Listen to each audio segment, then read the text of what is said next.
Hi అండి. చాలా రోజుల తర్వాత మళ్ళీ మీ ముందుకి ఈ కొత్త రెసిపీతో వచ్చేసానండి. ఈ కేక్ ఎలా వచ్చిందో మీరు మాత్రం నాకు కామెంట్ చేసి చెప్పండి. నేను 3 టైమ్స్ ట్రై చేశాను. కానీ ఎప్పుడు ఇంత బాగా రాలేదు. ఇప్పుడు మాత్రం చాలా బాగా వచ్చింది. ఇది ఎగ్‌లెస్సే అండి. ఎగ్‌లెస్ కేకే. కానీ ఎంత ఫ్లఫీగా ఉందంటే అంత ఫ్లఫీగా ఉంది.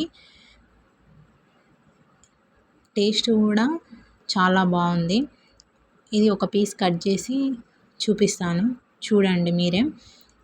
ఎంత బాగుందో మీరే చెప్పండి నాకు. కామెంట్ మాత్రం తప్పకుండా చేయండి.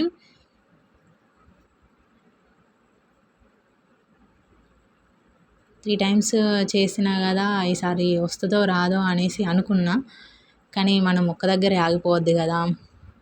ప్రయత్నిస్తూనే ఉంటే కంపల్సరీ సక్సెస్ అనేది వస్తుంది కదా.